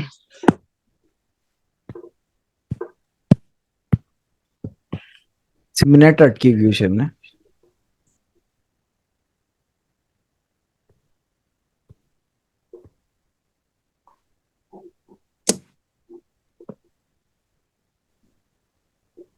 શ્રીજીત, એમનું નેટ અટકી ગયું છે ભાઈ. કઈ વાતો નહીં. આપણે અરુણભાઈ, હાજી અરુણભાઈ આપ વાત સરસ કરી રહ્યા હતા, પણ આપણે બીજા 2-3 પ્રશ્નો હમણાં લોકો કયા છે એ અર્થમાં આપણે બહુ સુંદર વાત કરીને આમ રહી કેટલું કે અહીંયા આજે આપણે લોરમલોલ કરતા નથી. તમે એક ભાજપના જૂના એક વર્કર તરીકે વાત કરી, સુધીરભાઈ વાત કરી. પીપલ વોન્ટ ટુ નો, જે મને મેસેજ આવ્યા છે કે ભાઈ અત્યારે સરકાર બનાવવા માટે જે થઈ રહ્યું છે ભારતનું ભવિષ્ય કેવું લાગે છે અત્યારે? જો સરકાર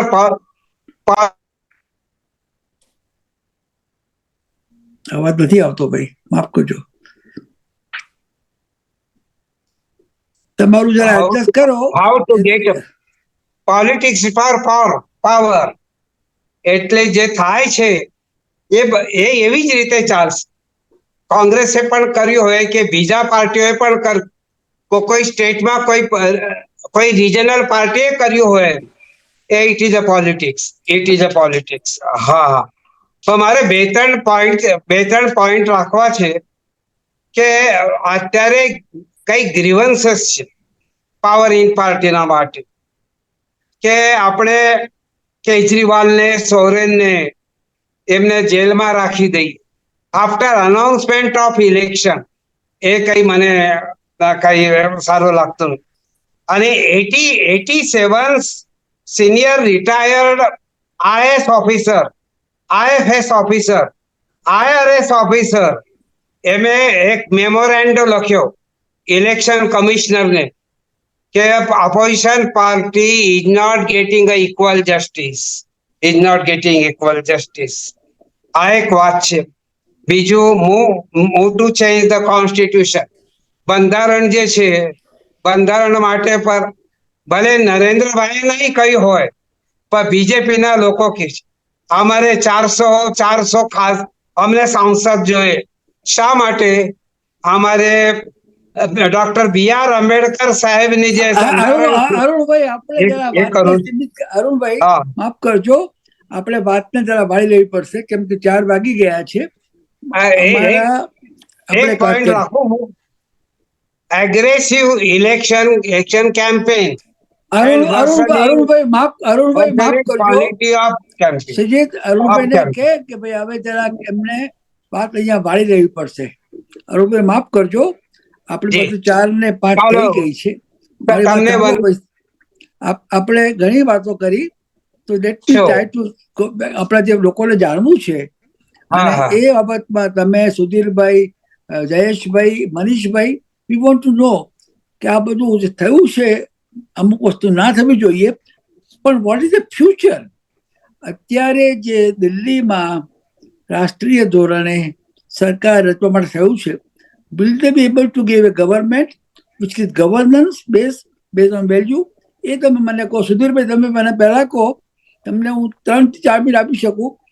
સુધીરભાઈ, તમે મને કહો કે આપણા માટે ભવિષ્યની અંતે તો આવતીકાલ આપણા ગઈકાલ ગઈ, આજે પણ લગભગ પૂરું થવા આવ્યું. તો tell me what is the future of India in tomorrow's circumstances. સુધીરભાઈ, આપ બોલો. મને એવું લાગે છે કે ગમે તોય નરેન્દ્રભાઈ નું નેતૃત્વ સક્ષમ છે. નરેન્દ્રભાઈ પોતે એમને બહુ નજીકથી મેં કામ કરતા જોયા છે. એ પોતે બહુ બીજા વડાપ્રધાન કરતા પણ સફળ વડાપ્રધાન થવાની હજી એમની પાસે તક છે, અને એ આ 5 વર્ષમાં કદાચ વધારે આપણને જોવા મળશે. હા, કેટલીક બાબતોમાં એવું પડકાર લોકો માનતા હોય છે કે એમનો મિજાજ નથી, કોલિશન ગવર્મેન્ટમાં છે, પણ Narendrabhai is such a enough matured politician as well as leader, અને એની પાસે જે વિઝન છે, હા, એમની પાસે જે રાજકીય તીવ્ર ઈચ્છા શક્તિ છે, એ એમના ડેવલપમેન્ટના જે કોર એજન્ડાને વળગી રહે અને પોલ્યુશનના લોકો એને આમ તેમ દુખી ન કરે. બીજા લોકો દુખી થયા હતા ભૂતકાળની અંદર, દાખલા તરીકે દેવગૌડા હોય ને એ બધાની અરે એમને સરખાવી શકાયું નથી, કારણ કે નરેન્દ્રભાઈનો પ્રભાવ એક છે, એમને એમની પાર્ટીનું સમર્થન છે, અને આવા બીજા લોકો એટલા બધા નથી કે જે આઈડિયોલોજીકલી ડિફરન્સીસ હોય. એટલે નરેન્દ્રભાઈની સફળતામાં મને અત્યારે કોઈ શંકા લાગતી નથી.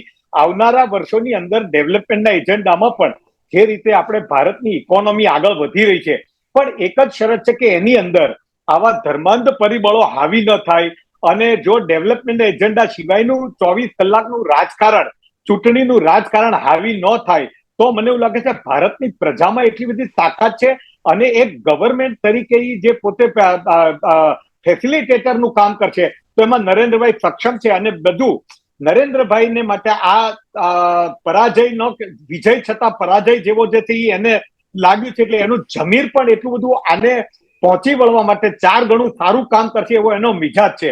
એવું હું એક મતદાતા તરીકે કે નાગરિક તરીકે હું એક્સપેક્ટ કરું છું.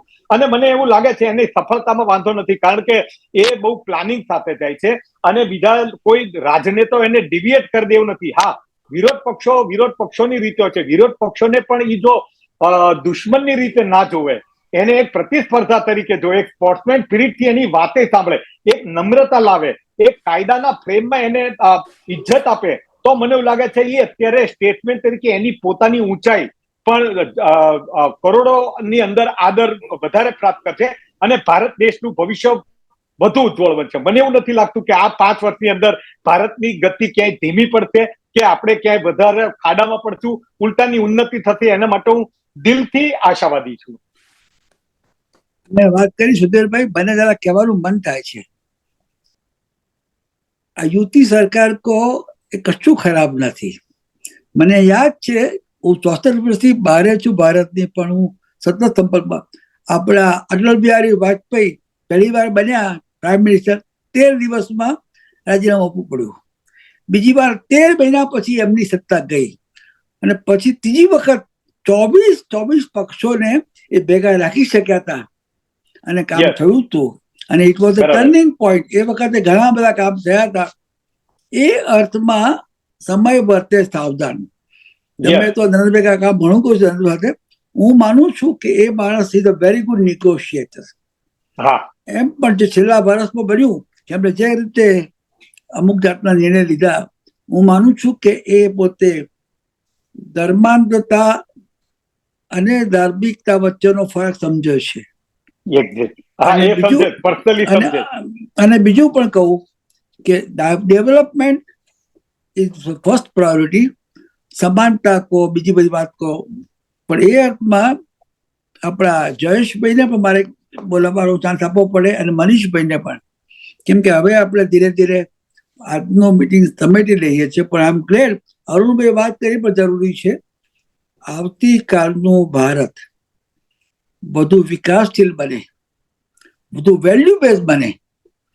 ફક્ત સત્તા નહીં, સેવાની વાતો કરતા હોય તો સેવા સાચા અર્થમાં હોવી જોઈએ. તમે જો શોષણ કરતા હોય ગરીબોનું કે બધાનું, તો એ અર્થમાં આઈ એમ સો હેપી કે અરુણભાઈ વાત કરી, સુધીરભાઈ તમે પણ વાત કરી, દીપકભાઈ બીજો અનુભવ જોયો છે. પણ તમે મનીષભાઈ, હવે તમે પહેલા વાત કરો, પછી હું વાત કરીશ જયેશભાઈને. તમારે બહુ તમે વાત કરી શરૂઆતમાં, આપણે ભાઈ મનીષભાઈ. તો આઈ એપ્રિશિએટ, તમે બી તમારા વિચારો વ્યક્ત કરો, કેમ કે પક્ષ કરતા તમારું જે જવાબદારી છે, પ્રવક્તા છો પક્ષના, એ અગત્યનું છે. તો મનીષભાઈ, મેદાનમાં આવો બાપુ. જી, મેં બધાને સાંભળ્યા. મને આનંદ એ વાતનો છે કે સૌથી અગત્યની વસ્તુ ડેવલપમેન્ટની દીપકભાઈએ કીધી, ગુજરાતી સાહેબે કીધી, સુધીરભાઈ બહુ સરસ મજાની વાત કરી. અમારી માટે સૌથી અગત્યનું અમારા રાષ્ટ્રીય અધ્યક્ષ સન્માનીય મલ્લિકાર્જુન ખડગેજીએ, અમારા નેતા સન્માનીય રાહુલજીએ સમગ્ર ઇન્ડિયા ગઠબંધને એક વાત કીધી છે કે અમને જનતાએ જે મેન્ડેટ આપ્યો છે એ મેન્ડેટના આધારે અમે વેઇટ કરીએ છીએ, અમે જોઈએ છીએ. અમારું કામ છે આ દેશની પ્રગતિ થાય. અમે ન્યાયની વાત લઈને નીકળ્યા છીએ, તો સામાન્ય માણસને ન્યાય મળતો હશે. એ સરકારના કોઈ પણ પ્રકારની વાત હશે જેમાં દેશ હિતનું હશે તો એમાં કેન્દ્ર સ્થાને કોંગ્રેસ હંમેશા સહયોગમાં હશે ને ગઠબંધન પણ સહયોગમાં હશે. સવાલ એ છે કે દેશમાં વધતી જતી અસમાનતા, વિશ્વ લેવલે પણ અસમાનતા છે. આપ જોવો છો કે અસમાનતાના કારણે લોકોની હાલત બહુ ખરાબ થાય છે. આપણા દેશ જેવા, ભારત જેવા ગૌરવશાળી ઇતિહાસમાં આપણે જો આગળ વધવું હશે અને આપણે જો ખાલી સૂત્રો અને જાહેરાતમાં વિશ્વગુરુ બદલે હકીકતમાં વિશ્વગુરુ બનવું હોય તો આપણે સૌને સાથે લઈને ચાલવું પડે, માત્ર સૂત્રોમાં નહીં.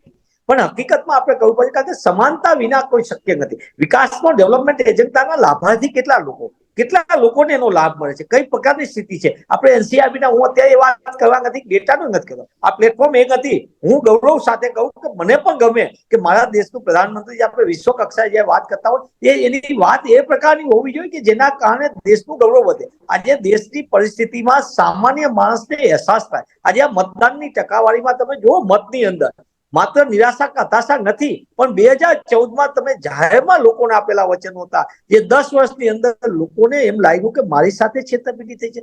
મને જે 414નો ગેસનો સિલિન્ડર મળતો 1100 રૂપિયા મળે એવી મોંઘવારીના માર માટે આપી હતી. આવા છા દિન હતા. મારે લોકોને તકલીફ થઈ, વિશ્વ કક્ષાએ ક્રૂડના ભાવ ઘટી જાય અને મારા ગુજરાતી ને મારા દેશનો નાગરિક એ લૂંટનો ભોગ બને, એ વાતમાંથી આ સામાન્ય માણસને સ્પર્શતા મુદ્દા છે. બેરોજગારી, અનએમ્પ્લોયમેન્ટ વિશ્વનો પ્રશ્ન છે, પણ આપણે એવું કોઈ ન કરી શકીએ કે સીમિત લોકોને બહુ બધું માલામાલ થાય અને સામાન્ય માણસને કાંઈ ન મળે. દેશમાં બે પ્રકારની જે પરિસ્થિતિનું નિર્માણ થયું, એવા બે ભારત માટેની કલ્પના આપણે ન કરી શકીએ. આપણા જે ગાંધીનું સપન હતું એવું થાય, સરદાર સાહેબનું જે સપન હતું, પંડિત જવાહરલાલ નહેરુ આ દેશ આઝાદ થયો ત્યારે સૌને સાથે લઈને શરૂ કરેલું. આપણે આ સોય નહોતી બનતી, આજે સેટેલાઇટ બને છે. ગૌરવવંતું ભારત છે. એ ભારતની વિજ્ઞાન યાત્રા આગળ વધે, સમાનતાની યાત્રા આગળ વધે, તેમાં આપણે સૌ સાથે મળીને યોગદાન આપીએ અને એમાં ભારતીય રાષ્ટ્રીય કોંગ્રેસ તરીકે એ યોગદાનમાં હર હંમેશા અમે સાથે રહેજો. સંવિધાન આપણા માટે કેન્દ્ર સ્થાને હોય અને એ સંવિધાનનું સાથે મળીને ભારત નિર્માણ માટે આપણે સૌ કામે કરી. મને એમ લાગશે કે સીપી સાહેબ, આપનું આટલા વર્ષોનો અનુભવ અને સૌ ગુજરાતી સાહેબ જેવા, સુધીરભાઈ જેવા, જયેશભાઈ મારા મિત્ર છે, સૌ સાથે મળીને કરીએ. હવે વાત છે આગળ વધે. દેશના સામાન્ય માણસને શિક્ષણનો અધિકાર કેમ મળે, દેશના સામાન્ય માણસને પ્રગતિનો અહેસાસ કે ભારતની જે ક્ષમતા છે, ગુજરાતની જે તાકાત છે. એ કોણ બોલે છે ભાઈ? મહેશ, સિદ્ધિતભાઈ એ કોણ બોલ્યું હમણાં? કોઈ ખબર ના પડી. મનીષભાઈ જ બોલી રહ્યા છે. અચ્છા, માફ કરજો મનીષભાઈ. આપણે આગળ વધીએ. જો આપણે પૂરું કર્યું હોય, મનીષભાઈ, બીજી પણ બે વાતો મારે કરવી જોઈએ. મારો અવાજ સંભળાય છે? મારો બધાનો અવાજ? મેં એટલું જ કીધું કે સંવાદથી સિદ્ધિ તરફ જઈએ. એ ભારતની જે તાકાત છે વિવિધતામાં, એ જરા પોઈન્ટ સમજી લેવું પડશે આપણે મહેશભાઈ. લોક, ભારતની તાકાત તો એ છે કે ભાજપ અને એનડીએ એમને પ્રચાર કર્યો. મારો અવાજ સંભળાય છે? બધાને અવાજ? મારો અવાજ સંભળાતો હોય તો જરાક અગત્યના મારે પોઈન્ટ કહેવું છે. ભારતના મતદારોએ પોતાનો મિજાજ વ્યક્ત કર્યો. એક જમાનામાં કોંગ્રેસ દ્વારા વિરોધ કરતા હતા ભાઈ કે મતદાર પત્રકો ખોટા છે, આ ઈવીએમ આમ છે તેમ છે. તોય લોકોએ સામે વોટ આપ્યા અને ભાજપને અત્યારે પાણી થવું પડે છે ભાઈ. બરોબર સુધીરભાઈ? ધેટ શોઝ કે આપણે ત્યાં કલેક્ટિવ છે. આપણે ત્યાં કંઈક અવરું થતું હોય તો સમાજ જાગૃત છે. ભારત જે ઇમરજન્સીનો વિરોધ કર્યો હતો 75માં ભારતવાસીઓએ, એ અત્યારે પણ જો અતિરેક થાય તો વિરોધ કરવા તૈયાર છે. એ અર્થમાં એક સરસ વાક્ય બોલ્યા Arunbhai, it is more like a wake up call. અને હું જરૂર આશા રાખું છું કે આ જે ગાડી થોડીક પાટા પર ઉતરી નથી ગઈ પણ ગાડી જરા ખડકાઈ ગઈ છે, એમાંથી વડાપ્રધાન નરેન્દ્રભાઈ અને બીજા બધા પક્ષોવાળા જરૂર શીખશે. પરંતુ એ બાબતમાં આગળ વધતા પહેલા, આપણે સમાપ્ત કરતા પહેલા, અમારા મહેશભાઈ, અમારા ગ્રુપ એડિટર છે, એ પણ બોલશે. એ પહેલા જયેશભાઈ વ્યાસ, તમે શાંતિથી સાંભળ્યા કરો છો, તમે બીજેપીના પ્રવક્તા છો, તો છેલ્લો તમે પણ તમારા વિચારો વ્યક્ત કરો, એ મારી વિનંતી છે.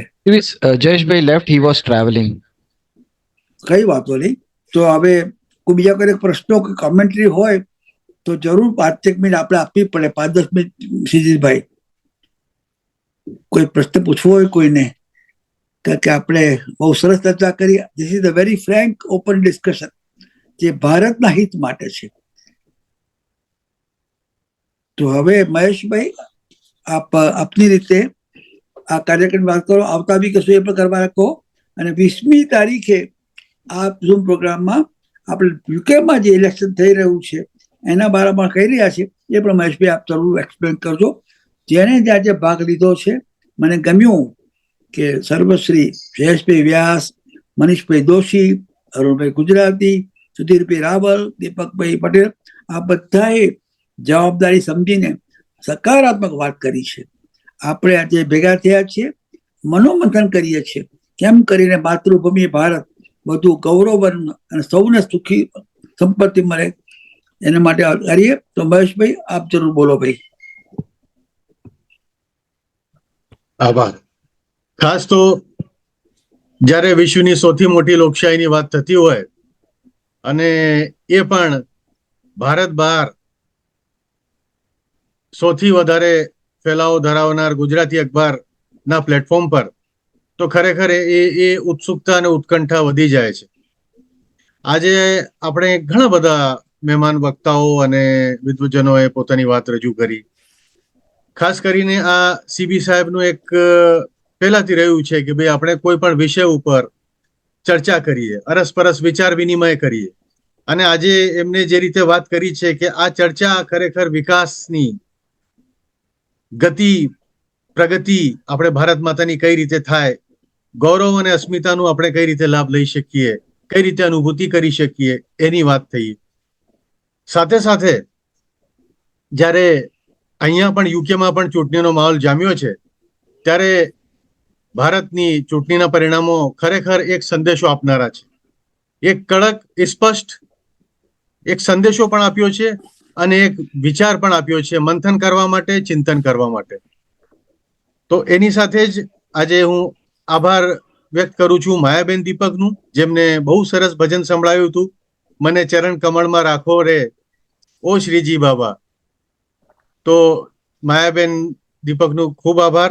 એની સાથે સાથે અમારા સાથી અમદાવાદમાંથી અમારા બ્યુરો ચીફ નિલેશભાઈએ જે સંક્ષિપ્ત સમાચારો રજૂ કર્યા છે, અને નિલેશભાઈની આખી ટીમે બહુ જ મહેનત કરીને બહુ સુંદર રીતે ગુજરાત સમાચારમાં જે રીતે એક એક વિગત રજૂ કરી છે, એક એક આંકડાઓ, માહિતી બધું જ આપ્યું છે, એના માટે નિલેશભાઈ અને તમારી ટીમનો ખૂબ ખૂબ આભાર.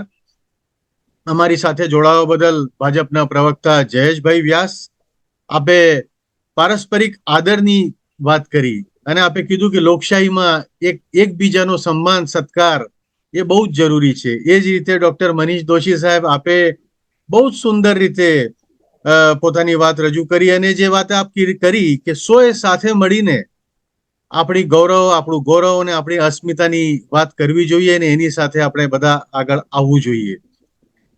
અમારા દીપકભાઈ પટેલ, જે અમારી સાથે લંડનમાં જ છે, પણ એ ઇન્ડિયાના પ્રવાસ ઉપર જઈ આવ્યા છે અને ખરેખર એમને બહુ જ સુંદર રીતે પોતાની રજાઓ શું હોય, રજા એટલે આત્મનિરીક્ષણ માટેનું એક માધ્યમ હોય છે, તો એ નિરીક્ષણ અને પરીક્ષણ કરવા માટે ભારત ભૂમિ ગયા અને બહુ જ સારી રીતે આપે ત્યાં જોયું, જાણ્યું અને ઘણી બધી વસ્તુ આપ લઈને અહીંયા આવ્યા, જેનો લાભ અમે ભવિષ્યમાં પણ આપની પાસેથી લઈશું. દીપકભાઈ, આપનો પણ ખૂબ ખૂબ આભાર.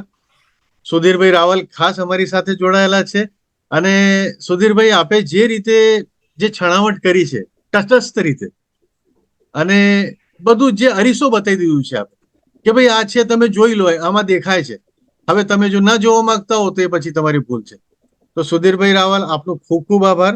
આપે પત્રકારિતાના મૂલ્યોની વાત કરી, વિવિધતાની વાત કરી, અને સીબી સરે પણ કીધું કે વૈવિધ્યતા એ જ અમારી ઓળખ છે. અમારી ભારતીય સંસ્કૃતિની ઓળખ શું છે? વૈવિધ્યતા, વિવિધ વિચારોનું વિનિમય. તો ખૂબ ખૂબ આભાર. અને અમારી સાથે ખાસ અમારા વડીલ અરુણભાઈ ગુજરાતી જોડાયા છે જળગાંવથી, જે મહારાષ્ટ્ર વિધાનસભાના સ્પીકર પણ રહી ચૂકેલા છે. અને એમને કીધું કે હું સ્પીકર તરીકે જ મારી વાત કરીશ, અને બહુ જ સુંદર રીતે એમની રજૂઆત કરી, આંકડાઓ સાથે, તથ્યો સાથે. તો આજનું જે આ ચિંતન છે, આજની જે ઇવેન્ટ છે, ઝૂમ ઉપર જે ચિંતન થયું છે, ખરેખર એ પણ સામાન્ય નથી. જે રીતે ભારતની ચૂંટણીના પરિણામ સામાન્ય નથી, આજનું ચિંતન પણ સામાન્ય નથી.